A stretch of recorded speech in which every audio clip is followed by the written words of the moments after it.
Sir होता है sir थोड़ा सा पेरेंट्स का, इंडियन पेरेंट्स हमारे, कि अगर हम्म। पैसे अगर खर्च हो गए तो बोलते हैं सर वो कि भाई हम्म। इतने पैसे खर्च हो गए तो सक्सेस कहाँ है पे, हम्म। तो कैसा होगा आगे, कुछ करना है नहीं करना है कुछ। इंजीनियरिंग सर्विस के लिए प्रिपरेशन चालू किया था हम्म। 2019 में। हम्म। बट सर 2020 में सर गवर्नमेंट की तरफ से नोटिफिकेशन आया था कि उन्होंने इंजीनियरिंग सर्विसेज में से रेलवे की वैकेंसी निकाल ली थी सर। तो hi everyone, welcome to Practice Mocks YouTube channel again. जैसा मैंने प्रॉमिस किया था कि we are again starting with the round of success story interviews and today we have Mayur Patil with us. तो मयूर ने रिसेंटली आईबीपीएस पीओ क्रैक किया है। Joining उनको जल्दी मिलने वाली है, अभी डीवी प्रोसेस पेंडिंग है। सो हाय मयूर, कैसे हो आप? Sir I am good sir, how are you? मैं भी बढ़िया हूँ। तो थोड़ा सा लोगों को बताओगे कि अपनी जर्नी थोड़ी सी ब्रीफ में कैसे क्या शुरू किया था और फिर फाइनली आईबीपीएस पीओ तक कैसे पहुंचे? Yes sir. सर बेसिकली मैं अमरावती महाराष्ट्र से बिलोंग करता हूँ। हम्म। मैंने अपनी इंजीनियरिंग सर 2019 में ग्रेजुएशन हुआ था सर मेरा। हम्म। सर उसके बाद सर मैंने इंजीनियरिंग सर्विस के लिए प्रिपरेशन चालू किया था हम्म। 2019 में। हम्म। बट सर 2020 में सर गवर्नमेंट की तरफ से नोटिफिकेशन आया था कि उन्होंने इंजीनियरिंग सर्विसेज में से रेलवे की वैकेंसी निकाल ली थी सर। हाँ। तो सर उस रीज़न की वजह से मेरा सर उसमें हुआ नहीं। हम्म। तो सर बैकअप के लिए मेरे पास गेट एग्जाम थी, लेकिन उसमें मेरा सक्सेस हुआ नहीं सर कुछ। हम्म। मार्क्स बहुत कम आए थे मुझे। हम्म। तो उसके बाद सर मैंने और भी एग्जाम ट्राई किए, लेकिन कुछ हुआ नहीं सर इंजीनियरिंग की फील्ड में। हम्म। तो फाइनली सर 2021 में मैंने प्रिपरेशन स्टार्ट की बैंकिंग के लिए। अच्छा। तो सर, हाँ सर, तो इस तरह से ये मेरा फर्स्ट अटेम्प्ट था बैंकिंग के लिए। समझ गए। तो मैं बता दूं, देखो, आपकी स्टोरी में ना, जैसे कि क्योंकि कोई अगर एस्पायरेंट किसी एग्जाम की तैयारी कर रहा है और उसे पता लगता है कि तैयारी करने के बाद कि इस एग्जाम की वैकेंसी ही नहीं है, मतलब वो अलॉट ही नहीं होगी, यस। तो बड़ा बुरा लगा होगा उस टाइम आपको। मैं इमेजिन भी नहीं कर सकता कि आप उस टाइम किस स्टेट में हुए, पर हाँ सर आपने हार एक्चुअली, नहीं मानी। हाँ सर एक्चुअली सर मैं दिल्ली गया था सर कोचिंग के लिए। हम्म। तो मेरे पापा ने सर लोन भी लिया था कोचिंग के लिए। हम्म। तो काफ़ी वहाँ पे पैसे भी खर्च हुए, तो थोड़ा सा डिप्रेस भी हो गया था सर मैं उसके बाद। क्योंकि अदर एग्जाम जो सर बैकअप के लिए रखी थी सर, उसमें भी मुझे कुछ मिल नहीं रहा था। हम्म। तो एक सर होता है सर थोड़ा सा पेरेंट्स का, इंडियन पेरेंट्स हमारे, कि अगर हम्म। पैसे अगर खर्च हो गए तो बोलते हैं सर वो कि भाई इतने पैसे खर्च हो गए तो सक्सेस कहाँ है पे, हम्म। तो कैसा होगा आगे, कुछ करना है नहीं करना है कुछ। तो तो उसके बाद मैं सर मैंने, हाँ, वही बात जो मैं सम अप करना चाह रहा था, क्योंकि आप इंजीनियरिंग बैकग्राउंड से हो और ऑब्वियसली इंजीनियरिंग एग्जाम्स, जो स्पेसिफिक इंजीनियरिंग एंट्रेंस एग्जाम्स होते हैं, उनका लेवल थोड़ा हाई होता है एज कंपेयर हाँ टू जी सर, यस सर। जो आपने बैंकिंग में फेस किया होगा। तो आपके साथ एक जो ब्लेसिंग इन डिसगाइज हुई है वो यही थी कि आप प्रिपेयर टफ चीज़ों के लिए कर रहे थे, फिर आपके पास जब ये ऑप्शन आया सामने बैंकिंग एग्जाम्स का, तो वो आप यस फर्स्ट सर। अटेम्प्ट में निकाल गए। तो जी सर। तो वही है कि लाइफ कुछ ना कुछ करती है ऐसा कि हम। हाँ सर, जब एक जगह फेलियर मिलता है सर तो और भी ऑप्शन रहते हैं हमारे पास। हाँ, तो आपके लिए काफी दरवाजे बंद हुए, पर फाइनली एक दरवाजा जो खुला तो उसमें आपकी एंट्री हो ही गई। तो जी सर। बिल्कुल। तो बहुत अच्छी स्टोरी है, मतलब बहुत लोगों को इंस्पिरेशन मिलेगी इससे। तो थोड़ा सा आगे चलते हैं, हम बात करते हैं कि ऑब्वियसली आपकी एक टिपिकल बैंकिंग वाली स्टोरी तो नहीं है, क्योंकि जो इंसान 2-3 साल से बैंकिंग एग्जाम्स की तैयारी कर रहा हो, क्योंकि आपका गोल कुछ और था, आप एक्सीडेंटली इधर आ गए। तो आपके यस सर। चैलेंजेस अलग रहे होंगे, आपकी जर्नी ऑब्वियसली बाकी लोगों से काफी अलग है, बट हमें सबकी जर्नी से कुछ ना कुछ सीखने को मिलता ही है। तो मैं जो आपसे जानना चाहूंगा, अ, क्योंकि आपने थोड़ा सा टफ टाइम देखा है, मतलब आप जिस टाइम, क्योंकि आपने बताया लोन भी लिया और बाकी सारी चीजें भी थी, तो उस पीरियड में आपने अपने आप को कैसे कन्विंस किया कि नहीं, मुझे आगे बढ़ते रहना है और मुझे अल्टीमेटली सक्सेस मिल ही जाएगी? हाँ सर, जो 2020 था सर, जब उस पीरियड में कोरोना स्टार्ट हो गया था, हम्म। हम्म। और उसी समय सर मुझे फेल्योर मिल गया था सर मेरा। हम्म। जो, तो उस समय सर मैं तो घर पे बैठा था सर, और सोच रहा था कि आगे क्या करना है। तो उस हम्म। समय से ऐसा कुछ था नहीं सर मन में कि ये नहीं होगा वो नहीं होगा। क्योंकि सब लोग सर घर पे बैठे थे सर। हम्म, तो प्रिपरेशन कंटिन्यू थी, लेकिन ऐसा था कि अभी इतने अगर पैसे खर्च हो गए, इंजीनियरिंग कर लिए, एक अच्छे मार्क्स से क्वालिफाई कर ली इंजीनियरिंग, हम्म, तो कुछ अच्छा करना ही है, तो फिर गिव अप करने से अच्छा है सर थोड़ा सा और कुछ कर लो। हम्म, तो बस यही उसके साथ सर मैं आगे बढ़ गया। तो मेरा एक दूसरे दोस्त मिला सर, बहुत अच्छा दोस्त है मेरा। हम्म, तो लास्ट ईयर से उसने SBI PO एग्जाम क्लियर कर ली थी। अच्छा। हाँ हम्म, सर, तो उसने मुझे बताया सर कि कैसे कैसे उसने पढ़ाई की, क्या किया। हम्म, तो उसने मुझे मोटिवेट किया था थोड़ा सा कि बैंकिंग एक थोड़ी आसान फील्ड है as compare to engineering service and GATE के लिए। हम्म, तो उसने बताया था मेरी कितनी पोटेंशियल है, तो उसने मुझे सपोर्ट किया सर थोड़ा सा, उसने बताया कैसी प्रिपरेशन करना है, और मैंने स्टार्ट कर दी सर उसके बाद पे। बिल्कुल। तो ठीक है, जब आप बैंकिंग की तरफ फिर आए तो ऑब्वियसली आपने ऑलमोस्ट सारे एग्जाम्स के लिए ट्राई किया होगा। तो आपका एक्सपीरियंस कैसा रहा, मतलब आप बैंकिंग एग्जाम्स को किस नज़रिए से आपने देखा, कि जो पीओ के एग्जाम्स स्पेशली, तो उनको लेके आपका क्या पॉइंट ऑफ व्यू बना कि ये एग्जाम्स क्या डिमांड करते हैं और इनके लिए क्या चाहिए? हाँ सर, सबसे पहले सर जैसे मैंने 2021 में सर मार्च के मंथ में मैंने पहली मॉक टेस्ट दी थी सर। हम्म, प्रैक्टिस मॉक से दी थी सर मैंने, जो एक एक मॉक टेस्ट फ्री देती है शायद आपकी, फर्स्ट हाँ, मॉक टेस्ट ऐसे। बिल्कुल। तो परचेस करने से पहले सर मैंने वो हर प्लेटफॉर्म की एक एक मॉक टेस्ट दी थी सर मैंने। हम्म, तो उसमें सर मैंने सिलेबस देख लिया पहले मॉक टेस्ट में, कि हम्म, किस टाइप के क्वेश्चन आते थे, हम्म, कैसे क्वेश्चन है, क्या लेवल है क्वेश्चन का। हम्म, तो उसके बाद समझ गया सर मैं कि मेरा रीजनिंग थोड़ा सा अच्छा है, हम्म, उसमें मैं कर लूंगा। हम्म, क्वांट में सर मेरा अरिथमेटिक बहुत वीक था। अच्छा। एक रहता है सर लोगों के मन में कि इंजीनियर से तो भाई इनका क्वांट अच्छे रहेगा, हाँ, मैथ्स बिल्कुल अच्छा रहेगा। बिल्कुल। हम्म, तो मेरा सर मैथमेटिक्स अच्छा था, लेकिन जो इंजीनियरिंग मैथमेटिक्स है वो उससे काफी अलग है।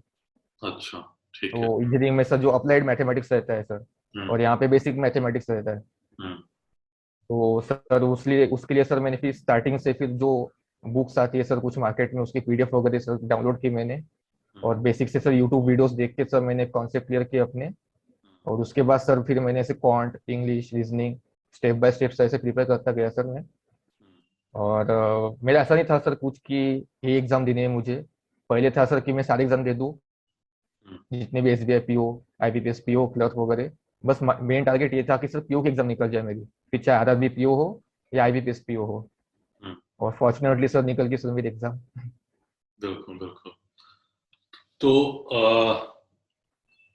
आपकी इंग्लिश कैसी थी, मतलब क्योंकि इंग्लिश शायद एक चैलेंजिंग सब्जेक्ट हो सकता था, तो आपके लिए था वो चैलेंजिंग इंग्लिश? हाँ सर, थोड़ा सा था सर मेरे लिए। हम्म, मेरी सर रीडिंग स्किल अच्छी थी काफ़ी, अच्छा। लेकिन जो एक एरर डिटेक्शन का पार्ट आता है सर, हम्म, तो उसके लिए मैं प्रिपेयर नहीं था सर पहले से। हम्म, क्योंकि जो एग्जाम की प्रिपरेशन मैंने पहले की थी टेक्निकल की, हम्म, उसमें एप्टीट्यूड और इंग्लिश का इतना वेटेज नहीं होता है सर। अच्छा। तो उसके लिए सर मैंने फिर न्यूज़पेपर रीडिंग चालू कर दिया। हम्म, और वोकेबलरी सर के लिए सर वही सर जो सब लोग फॉलो करते हैं, हम्म, आप न्यूज़पेपर पढ़िए, उसमें जो वर्ड आते हैं सर हम्म, एडिटोरियल सेक्शन में, वो मैंने नोट डाउन करने शुरू कर दिए। बिल्कुल। और ऐसे करते करते सर लगभग अभी मेरे पास 500 से ज़्यादा वर्ड्स हो गए मेरे सर लिख के। हम्म, और काफ़ी उससे याद भी है मुझे, काफ़ी मतलब रट्टा नहीं मारा सर ऐसे मैंने, बस हम्म, डेली पढ़ता था सर, रिविजन करता था मैं। हम्म, अगर डेली के 10 वर्ड लिख रहा हूँ तो पिछले 10 दिन के जो मैंने लिखे वो भी मैंने रिवाइज करता था। हम्म, उसके बाद एरर डिटेक्शन के लिए सर मैंने थोड़े से ग्रामर के रूल्स पढ़े बेसिक। हम्म, और बाकी सर सबसे मेजर इंपॉर्टेंट है सर कि प्रैक्टिस मॉक पे जो क्विजेस मिले सर मुझे, वो हम्म, काफ़ी हेल्पफुल रहे। हम्म, तो मैंने मैक्सिमम मतलब 50 to 60% जो पढ़ाई थी मेरी इंग्लिश और रीजनिंग की, हम्म, वो सर मैंने पूरी क्विजेस से की है सर। सा- तो देख, जैसे कि आप लोगों ने सुना कि उनके लिए भी चैलेंजेस थे, क्योंकि कुछ लोग ना आपकी स्टोरी सुनने के बाद सोचेंगे कि इंजीनियरिंग बैकग्राउंड से है तो इनके लिए चीजें आसान रही होंगी। ऐसा नहीं नहीं होता, सर, ऐसा मतलब कुछ नहीं है सर। ऐसा कुछ नहीं हाँ। होता। तो सबके अपने सेट ऑफ चैलेंजेस होते हैं। हाँ, किसी का कुछ सेक्शन स्ट्रांग हो सकता है, बिल्कुल हो सकता है। पर वही है, हमें कंपेयर नहीं करना चाहिए, उस कंपैरिजन में नहीं जाना चाहिए। सबके अपने पास एब्सोल्युटली। अपने स्ट्रेंथ्स हैं, वीकनेसेस हैं। किसी को स्ट्रेंथ को कैसे यूटिलाइज करना है, वीकनेस को कैसे यूटिलाइज करना है, वो हमारे ऊपर है। तो अ, मयूर, ये बताओ कि जब एग्जाम्स फेस किए, तो ऑब्वियसली आपने ऑलमोस्ट पीओ के तो सारे एग्जाम्स दिए, तो यस सर। आपने क्या रियलाइज किया कि यार, ये जो रिटन वाला पार्ट है और जो एप्टीट्यूड वाला पार्ट है, तो उसमें किन चीज़ों का आपने ध्यान रखा, किन चीज़ों, अगर जैसे अगर एसबीआई पीओ निकला तो उसमें क्या गलतियां हुई थी मेंस में या जैसे भी। So what is your overall overview कि एग्जाम्स का एक्सपीरियंस आपको, उसने आपको क्या सिखाया? सर एक तो सर हमें कॉन्फिडेंस बनाए रखना है सर। हम्म। क्योंकि सर एसबीआई पीओ में सर जो मुझसे गलती हुई थी, जो मेरा नहीं निकला एग्जाम सर, मेरा प्रीली क्वालिफाई नहीं हुआ था सर एसबीआई पीओ का। अच्छा। तो उसमें सर ऐसा हुआ था सर कि क्वांट सेक्शन में सर मेरे अटेम्प्ट कम हो गए थे। हम्म। तो उस वजह से सर मैं थोड़ा घबरा गया था। और आने वाला सर जो रीजनिंग सेक्शन था वो भी मैंने खराब कर दिया था सर। हम्म। तो वहां से मुझे पता चल गया सर एक सेक्शन का थोड़ा कम भी होता है तो चलता है, अगले सेक्शन में कवर हो जाएंगे मार्क्स वो। हम्म। तो किसी एक सेक्शन अगर खराब जाता है तो ऐसा नहीं कि डिप्रेस होकर बैठना है कि अभी निकलेगा नहीं पेपर। हम्म। तो सबसे पहली गलती वो थी सर मेरी एसबीआई की। हम्म। और सर सेकंड सर जो थी मेंस के लिए सर, हम्म। मैंने जीके में थोड़ा कम ध्यान दिया था पहले शुरुआती में। हम्म। मैंने आईबीपीएस क्लर्क का मेंस भी दिया है सर।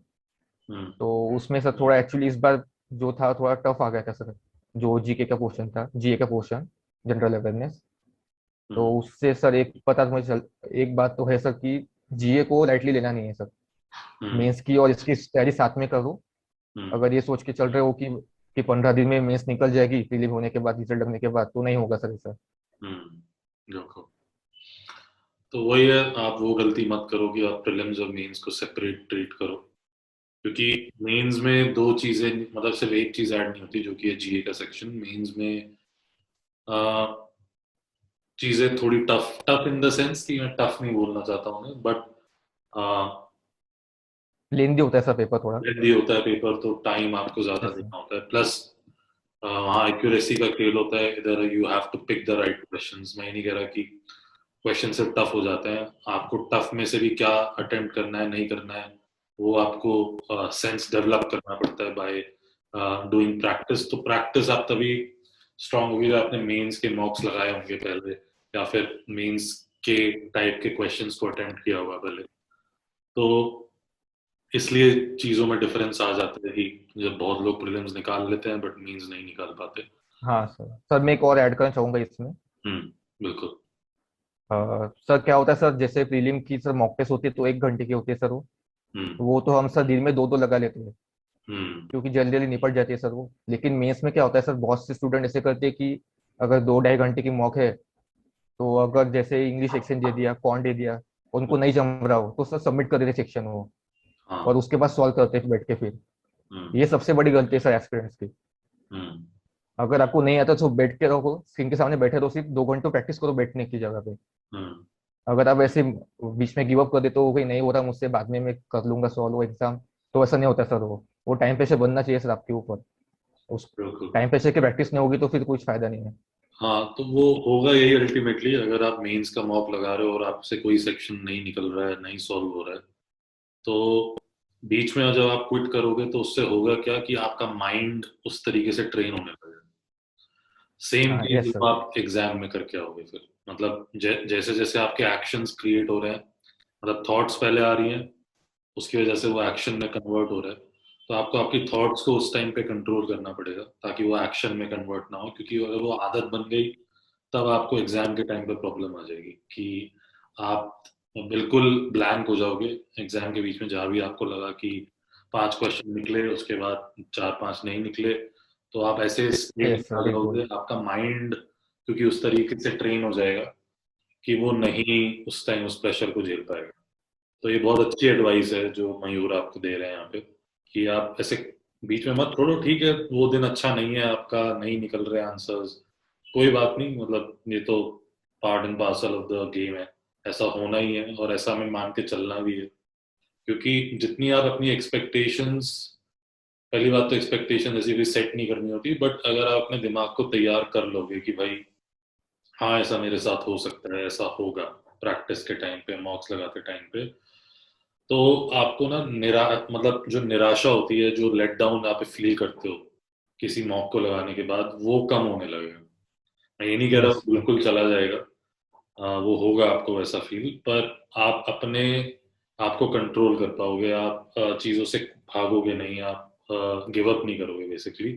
तो बहुत इंपॉर्टेंट है कि आप अपना माइंडसेट कैसे मेकअप करके चल रहे हो। तो जैसा मयूर का माइंडसेट था वैसे ही माइंडसेट आपको भी बनाना पड़ेगा, क्योंकि अ, उसके फायदे बहुत हैं। मतलब वो जो एक स्ट्रांग माइंडसेट आप बना लेते हो ना, जो एक करेक्ट माइंडसेट है, तो उससे होता क्या है कि जर्नी जो भी है, किसी की 6 महीने की, 1 साल की, 2 साल की, जो भी जर्नी है, जिसका जो भी टाइम है, वो टाइम आपको खटकेगा नहीं। वो टाइम आपको बेचैनी से बचा लेगा, वो आपको डिप्रेस नहीं होने देगा बेसिकली। तो वो चीज करनी सर। जरूरी है। तो मयूर, जब फाइनली आपका एग्जाम निकला, तो ऑब्वियसली फिर घर वालों का रिएक्शन कैसा था? कि फिर तब घर वाले एक पोजीशन में आ गए कि भाई चलो ठीक है, अब चीजें थोड़ी सिक्योर हो गई हैं, चीजें ठीक डायरेक्शन में है। तो वो एक्सपीरियंस कैसा था आपका? वो तो सर बढ़िया एक्सपीरियंस था सर। हम्म, 2 दिन तो सर एंजॉयमेंट में निकल गए। अच्छा, क्या किया ऐसा एंजॉयमेंट हाँ में, सर। मतलब क्या? सर पहले तो बस अब फोन कॉल्स वगैरह सर आते थे बहुत सर। हम्म, व्हाट्सएप पे स्टेटस लोगों के, फिर ये हम्म, सब बाकी चीजें होती है सर। हम्म, और सर क्या आता था सर, जब जॉब नहीं थी मेरे पास रिजल्ट के पहले, हम्म, तो वैसा होता था सर कि अगर पड़ोस में सर कोई दोस्त की जॉब लग गई, या हम्म, आस पड़ोस में कुछ सुनने में या रिश्तेदार में कि इसकी जॉब लग गई, तो ताने बटे थे घर पे, देख उसका लड़का लग गया, हम्म, ये हो गया वो हो गया। हम्म, अब जब मेरी जॉब लग गई तो सर मेरे दोस्त मुझे कंप्लेंट करते हैं सर कि तुम्हारी वजह से हमें घर पे बोलते हैं सर कि देखो भाई पाटिल का लड़का लग गया है जॉब पे, तुम कब लगोगे, उसे हम्म, जॉब मिल गई। अब रिवर्स हो गया सब। बिल्कुल। सोशल रिस्पेक्ट काफी बढ़ गई है। हम्म। तो वही है, आप अपने दोस्तों को वही टिप देना कि यार मैं, मेरा भी वो टाइम था जब मुझे भी ये ताने सुनने पड़ रहे थे, बट आज मेरा वो टाइम बदल गया है। तो तुम्हारा भी बदल सकता है। जो चीजें मैंने करी है वो तुम भी करोगे तो चीजें हो जाएंगी एक दिन। तो वही जी वाली सर, चीज है। मेहनत की तो सर सब होता है सर। बिल्कुल। तो और आपने तो करी ही है, मतलब आपकी कंसिस्टेंसी का तो कोई, मतलब इसमें कोई डाउट ही नहीं है मुझे, क्योंकि एक बिल्कुल अलग सेट ऑफ एग्जाम्स आप दे रहे थे, फिर यहाँ पे आपने शिफ्ट किया for whatever reasons, but जो भी है अल्टीमेटली यू गॉट सक्सेस। तो थोड़ा सा मुझे यार अब ये बताओ कि आप अटेंड स्ट्रैटेजी कैसे डिफाइन करते थे अपनी, जब एग्जाम में जाते थे?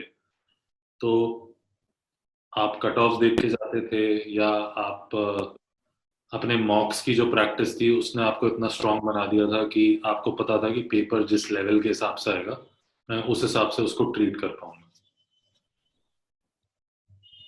तो सर ऐसा है कि प्रैक्टिस मॉक में दिए सर पूरे टेस्ट जितने भी सर थे, हम्म, मैंने कोशिश की सर पूरे दे दूं जो पिछले साल के या इस साल के थे। हम्म, और उससे फायदा ये मिला है सर कि मुझे एक अंदाजा मिल गया है सर कि अगर पेपर टफ आए तो मेरे कितने अटेम्प्ट होंगे, हम्म, पेपर इजी है तो मैं कितने अटेम्प्ट कर सकता हूँ, कितना पोटेंशियल चाहिए। हम्म, दूसरी बात ये सर कि जैसे पेपर ओपन होता था पहले इंग्लिश सेक्शन होता था, अगर हम्म, मैक्सिमम केस देखे अपन, हम्म, तो मेरा ये था सर कि जो इजी क्वेश्चन थे वो पहले कर लूँ मैं अटेम्प्ट। हम्म, मैं सर माइंड में लेके चलता नहीं था कि सर मुझे 30 में से 30 ही करने हैं या 28 करने हैं, 25 करने हैं। वो हम्म, पेपर के डिपेंड है ऊपर, अगर हार्ड आ गया पेपर और हम्म, अगर मेरा माइंडसेट हुआ कि मुझे 28 या 30 आउट ऑफ 30 करने हैं, तो हम्म, मैं फिर डिप्रेस हो जाऊंगा सर अगर मेरे उतने अटेम्प्ट हुए नहीं तो। हम्म, अब कुछ पेपर ऐसे है सर कि अगर 25 अटेम्प्ट कर ले इंग्लिश में तो सफिशिएंट होते हैं। हम्म, तो सेम सर क्वांट और रीजनिंग के लिए अगर पेपर टफ हुआ तो सर फिर 25 और 20 ऐसे अटेम्प्ट होते हैं सर। और हम्म, इजी रहा तो फिर आउट ऑफ द अटेम्प्ट होते हैं, वो डिपेंड ऑन पेपर के टफनेस के ऊपर। तो ऐसा माइंडसेट नहीं बनाना चाहिए कि मुझे इतनी अटेम्प्ट करने पेपर में, हम्म, बस अपना 100% दे दो उस पेपर में, जितने हो सके उतने अटेम्प्ट करो। सबसे मेन है सर एक्यूरेसी। हम्म, उसके बाद स्पीड आती है सर, अगर एक्यूरेसी अच्छी रही तो स्पीड अपने आप मेंटेन हो जाएंगी। हम्म, तो सर प्रिपरेशन के टाइम पे सर मैं स्टार्टिंग में सर स्पीड के पीछे भागता था बहुत। हम्म, तो जो मेरा दोस्त है सर, उसको बोलता था मैं कि तूने कैसे किया था।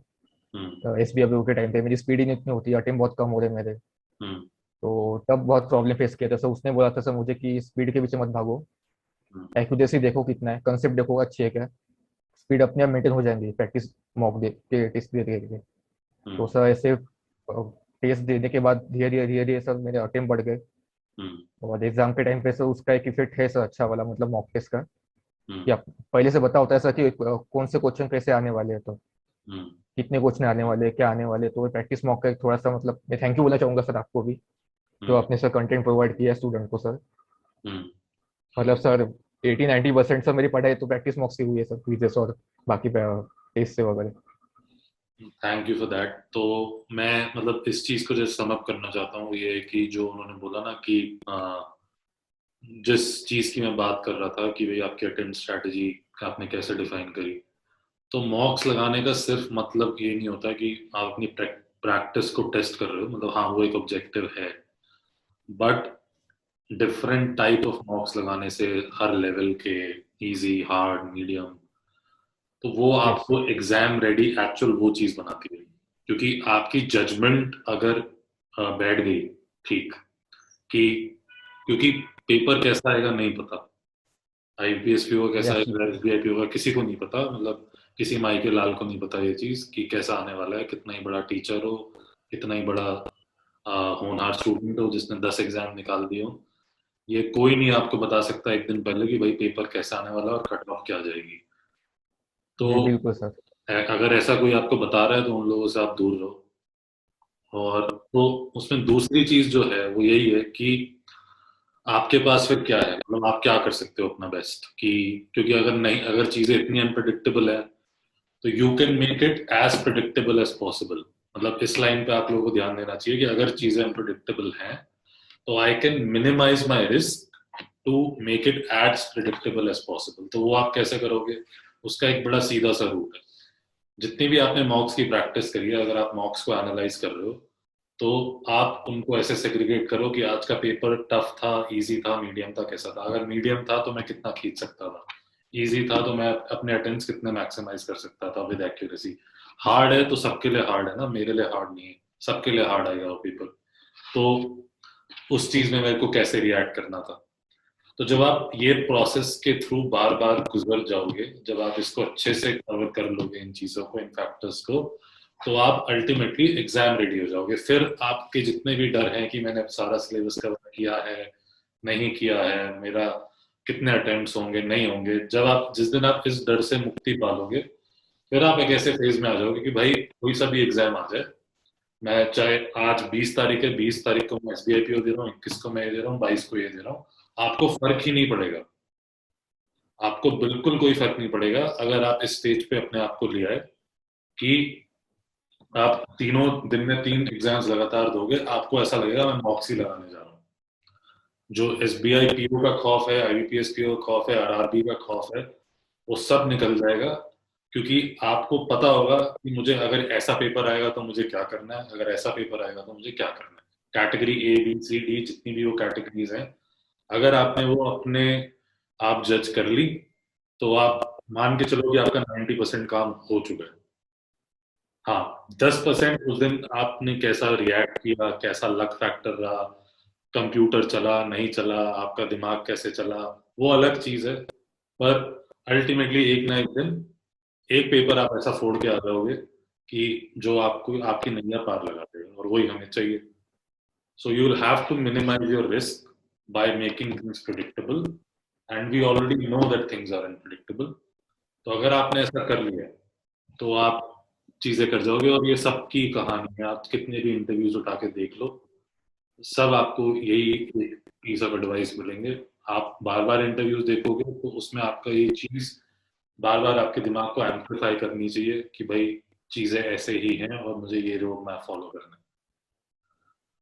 तो मयूर,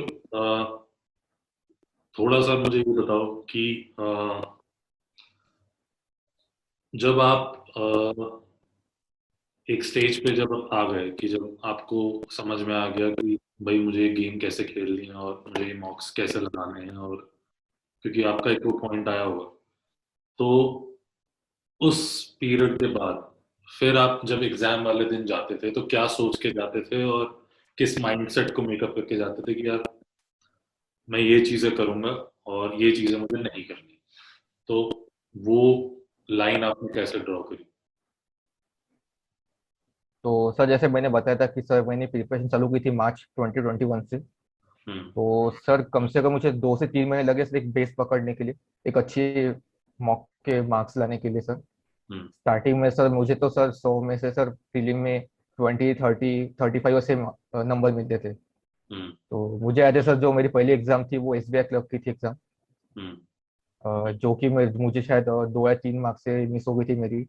हम्म। सर उस टाइम क्या हुआ था सर, जैसे मैंने प्रैक्टिस की थी सर, प्रैक्टिस मॉक से, हम्म तो मैंने सर ये डिसाइड कर लिया था सर कि पेपर इजी आता है एसबीआई क्लर्क का, थोड़ा सा मुझे इतने अटेम्प्ट करने, इतने अटेम्प्ट करने। हम्म लेकिन जैसे सर अपने अब बताया सर कि 10% और लक फैक्टर होता है सर, हम्म कंप्यूटर नहीं चला, ये हो गया वो हो गया। हम्म तो सर मेरा भी ऐसा कुछ टेक्निकल इशू आ गया था सर बीच में। हम्म तो स्टार्टिंग में सर मेरा 1 मिनट से खराब हो गया था सर पेपर में। हम्म तो वो पहला पेपर सर मेरा जो बैंकिंग का था, अच्छे पढ़ाई करके, मतलब इतनी पढ़ाई की, इतनी प्रैक्टिस की, और पहला पेपर में पहले मिनट में से हो गया था सर। तो हम्म उसमें कम से कम मुझे 2 से 3 क्वेश्चन शायद मुझे लग रहा है सर छूट गए होंगे उसमें। एसबीआई क्लर्क के टाइम की बात है सर ये, फर्स्ट अटेम्प्ट था सर मेरा। हम्म तो उसके बाद सर फिर मैंने चालू रखी, मुझे पता था सर कि अगर इतने क्लोज आ सकता हूँ मैं, अगर ये होने के बाद, तो हम्म बाकी एग्जाम निकाल सकता हूँ। हम्म तो सर मैंने बस इतना था कि कंसिस्टेंसी नहीं छोड़ी सर।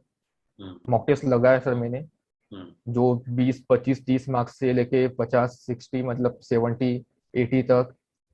मतलब एक समय ऐसा आ गया था सर कि दिवाली के टाइम पे, हम्म कि मेरे सर मतलब 90 परसेंटाइल के नीचे आते ही नहीं थे सर प्रैक्टिस मॉक पे, जो मैंने स्टार्टिंग की थी सर 50 परसेंटाइल 60 परसेंटाइल से। हम्म अब अगर मैं अगर दे दूं अगर इस समय अगर, तो मतलब 85 80 90 तो फिक्स है सर मेरे। हम्म तो उस लेवल तक पे आ गया था सर मैं। बस वो होता है सर कि एक आधा कभी एक क्वेश्चन छूट गया, या घबरा गया, या फिर लक फैक्टर आ गया, तो फिर वो इम्पैक्ट करता है सर उसमें। हम्म और सर एक चीज मैं बोलना चाहूंगा सर बीच में कि दिवाली के टाइम पे सर, जब दिवाली हो गई थी, हम्म तब मुझे घर पे बोला था सर मेरे मम्मी ने कि इतने अभी आरआरबी पीओ का हो गया, क्लर्क का हो गया। हम्म मैंने और एक दो एग्जाम दी थी सर, आईडीबीआई की जो हुई थी एग्जाम बीच में। हाँ तो सर मेरा प्रीलिम क्वालिफाई नहीं हो रहे थे सर, एक में इसमें हम्म 2 2 3 3 मार्क्स से सर मेरा मिस हो गया था। हम्म तो मम्मी ने बोला था कि कम से कम प्रीलिम तो क्वालिफाई कर लो, इतना पढ़ाई चालू है, हम्म मतलब चल क्या रहा है, प्रीलिम भी क्वालिफाई नहीं हो रही है। हम्म तो मैंने मम्मी से इतने कहा था कि मुझे 1 साल दे दो सिर्फ, हम्म अगर 2021 में अगर कुछ हुआ नहीं एंड तक, तो फिर मैं ये पढ़ाई छोड़ दूंगा और प्राइवेट कंपनी ज्वाइन कर लूंगा। हम्म तो बस उतना सा सर मेरा उतना बोल दिया सर मैंने। हम्म उसके बाद सर बस इतना थोड़ा डिप्रेशन फेस था वो सर दिवाली के बाद का। हम्म लेकिन जब सर बाकी बस एसबीआई पीओ, उसके बाद सर आईबीपीएस पीओ की एग्जाम थी सर, एक एक हफ्ते के बीच में गैप में। हम्म बस सर वो इतना सोच के निकाले कि ये मेरा आखिरी अटेम्प्ट है और फर्स्ट अटेम्प्ट है इसका, हम्म ये हुआ तो ठीक है, नहीं तो अगली बार से दूंगा ही नहीं सर फिर। ये सोच के फिर सर मैंने फिर एग्जाम दे दी और निकल गई सर ये। हम्म तो मतलब ये ना मत सोचो कि अभी अगर एज कम है आपकी, 21 22 ईयर के हो आप, आपको लग रहा होगा कि अभी तो बहुत एज है, बहुत अटेम्प्ट है आपके पास।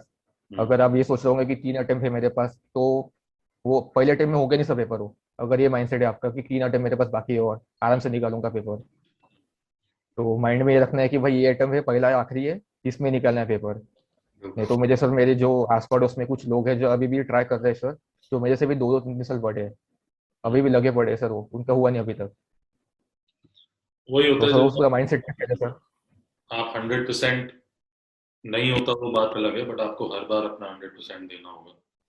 और मतलब मयूर की जर्नी से आपको जो चीज़ सीखनी है कि मयूर के जब उन्होंने जैसे बोला मॉक्स लगाने जब स्टार्ट किए थे तो 20 20 25 25 नंबर आ रहे थे। जी sir. Ultimately he reach to a level जहाँ पे मतलब क्लर्क के एग्जाम भी नहीं निकलते हैं, तो मतलब ये स्कोर उस लेवल का है। तो ultimately reach to a level जहाँ पे पीओ के एग्जाम भी निकलने लगे और ही सो कॉन्फिडेंट कि वो आज भी मॉक देंगे तो 90 85 टू 90 परसेंटाइल से नीचे नहीं आएगा। तो इट टेक्स टाइम, मतलब 3 महीने जैसे उन्होंने बोला उनको बेस लगा बनाने में। 3 महीने के यस बाद सर। फिर एक नेक्स्ट फेज आया, फिर एक फेज आया। तो इट्स ऑल इन फेजेस। मतलब अगर आज आप मतलब लोग जिस चीज को नहीं समझ पाते हैं कि आप अपने 1 महीने का कंपैरिजन ना 1 साल की जर्नी से नहीं कर सकते। कि अगर आपको 1 महीना ही हुआ है तैयारी करते हुए या 3 महीने हुआ है, तो वो कुछ भी नहीं है। होता होगा लोगों का बाकी उसमें, पर आप जिस चीज बेबी स्टेप्स लेते लेते आप जो चीज को नहीं रियलाइज करते हो कि आप जहां आज हो और जिस चीज के लिए आप एम कर रहे हो, अगर आप रोज कंसिस्टेंट अपने ऑनेस्ट एफर्ट्स दे रहे हो, तो ऐसा हो ही नहीं सकता कि आप जो आज आप 1 महीने में हो और जो अगले 11 महीने में आपके साथ जो डेवलपमेंट होगी, जिस फेज के थ्रू आप गुजरोगे, आप जहाँ पे होगे आप बहुत अलग जगह पे होगे, बहुत सुकून वाली जगह पे होगे अगर आप वो चीज़ रोज कर रहे हो विद स्ट्रैटेजी, विद एनालिसिस, जो भी चीज़ें आपको करनी चाहिए। तो उसमें ऑब्वियसली एक बहुत बड़ा डिफरेंस होगा। और हाँ, हर अटेम्प्ट आपको सीरियसली देना है और ऐसे भी नहीं सोचना है कि मेरी उम्र निकल रही है, ये हो रहा है, वो हो रहा है। भैया बहुत टाइम है। आप बहुत लोगों की जर्नीज हैं जहाँ 25 साल की उम्र तक लोग सेटल होते हैं, लाइक कई बार लोग 30 साल की उम्र तक भी सेटल नहीं होते हैं। इसको ऐसे नहीं समझना है कि मेरे पास बहुत टाइम है, और इसको ऐसे भी नहीं समझना है कि मेरे पास टाइम ही नहीं है और चीज़ें खत्म हो जाएंगी। कि अगर मेरे किसी एब्सोल्युटली सर। दोस्त का 22 साल की उम्र में निकल गया, 23 साल की उम्र में निकल गया, मेरा अभी तक नहीं निकला है, तो उस नेगेटिव माइंडसेट में भी नहीं फंसना है। तो चीज़ें हैं, मतलब इनफैक्ट मेरा खुद का एग्जांपल है। मैं मेरे करियर चॉइसेस नहीं थे कुछ टाइम पे अच्छे, और मैं ऐसे फेज में आ गया था कि मैं 25 राइट नाउ आई एम 26। तो बहुत गलत डिसीजंस लिए, चीज़ें नहीं हो पाई, मतलब मैं एक रुपया नहीं कमाता था। But today I am in a phase कि मैं अपनी फैमिली को सपोर्ट कर सकता हूँ, खुद को अच्छे से सपोर्ट कर सकता हूँ। तो इट टेक्स टाइम। चीज़ मेरे भी कुछ रिश्तेदारों ने चीज़ें बोली होंगी, तो इट टेक्स टाइम, मतलब आपको मिल जाएगा, कुछ ना कुछ हो जाएगा, प्रोवाइडेड कि आप चीज़ें एक्सप्लोर करते रहो, अपने ऑप्शंस को एक्सप्लोर करते रहो, मेहनत करते रहो। तो thank you Mayur, thank you so much. आपकी जर्नी से बहुत लोगों को कुछ ना कुछ सीखने को मिलने वाला है, और जल्दी में इंटरव्यू लाइव हो जाएगा। सो जाते थैंक यू जाते सर फॉर इनवाइटिंग मी। या जाते जाते आपको कुछ कहना है? यस सर, जितने भी सर एस्पिरेंट्स हैं so उनको एक बात बोलना चाहूंगा हम्म। कि डरना नहीं है सर। हम्म। कि अगर फेल्योर मिलता है तो ठीक है, मुझे भी मिले पर फेल्योर। हम्म। वो जोन आता है सर सब, और एक अच्छा है सर जोन, अगर फेल्योर आता है तो उसके हम्म। उसके साथ आपको सीखने को मिलता है सर बहुत कुछ, कि हम्म। कैसे उसको टैकल करना है। हम्म। तो बस डरना नहीं है सर। मॉक टेस्ट देने से मत डरो। हम्म। मार्क्स कम आते तो कोई बात नहीं, फेल्योर आता है कोई बात नहीं, बस हम्म। कंसिस्टेंसी रखो। हम्म। थोड़ी मेहनत कम रही तो चलेगा, लेकिन कंसिस्टेंसी पूरी 100% रहनी चाहिए। अगर वो कम हो गई तो फिर कुछ नहीं होगा। हम्म। बस। बिल्कुल। तो इसी बात पे ये इंटरव्यू एंड करते हैं। So thank you Mayur for joining us today. It was a pleasure thank you interview. Sir.